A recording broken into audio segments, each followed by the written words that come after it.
Magandang araw kaibigan, ako nga pala si Nads. Halika't samahan mo akong pagnilayan ang salita ng Diyos dito sa landas ng pag-asa.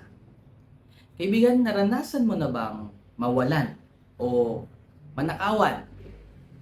Marami tayong napapanood sa balita na mga taong nagiging biktima ng magnanakaw o di kaya yung mga pamilya na nasusunugan.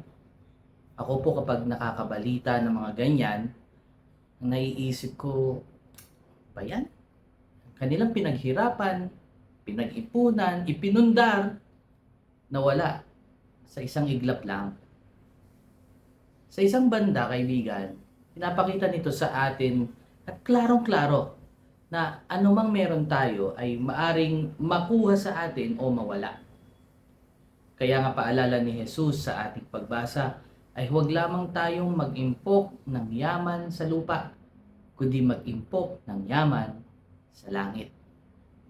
Sa totoo naman, ang tanging nais natin ay magkaroon ng buhay na masaya, masagana, mapayapa, hindi ba? Madalas akala natin, makakamit natin ang mga ito sa mga bagay dito sa lupa.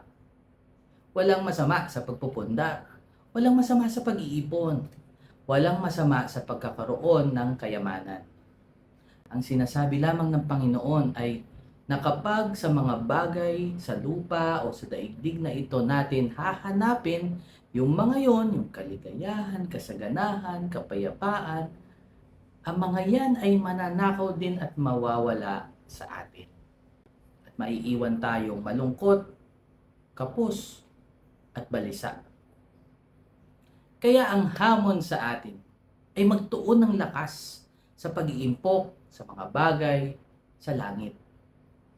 Dahil kung nais natin ng kaligayahan, kasaganahan at kapayapaan, ang lahat ng yan ay makukuha natin bukod tangi sa Panginoon.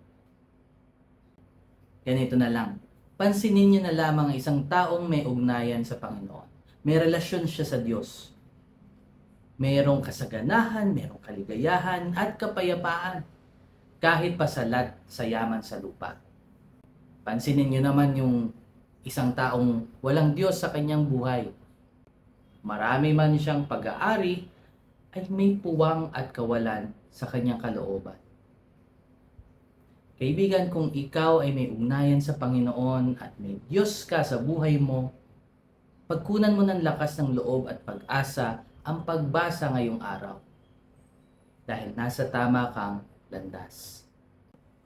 At kung ikaw naman ay wala pang relasyon sa Diyos, at sa tingin mo malayo ka sa Panginoon, huwag ka mag-alala.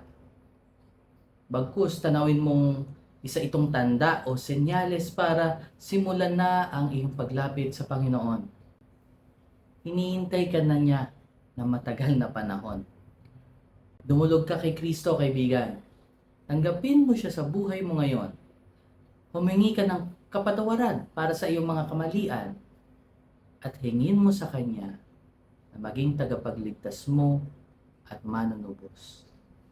Kapag ginawa mo yan ngayon, kaibigan, ay agad-agad ding bibiyayaan ka niya ng kaligayahan, kasaganahan, at kapayapaan na hindi sa iyo maibibigay ng kahit anumang ari-arian.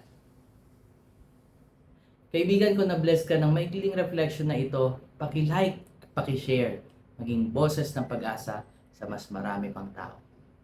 Muli ako po si Nals na nagsasabing, sa pagninilay sa pagbasa, may makukuha tayong pag-asa. God bless!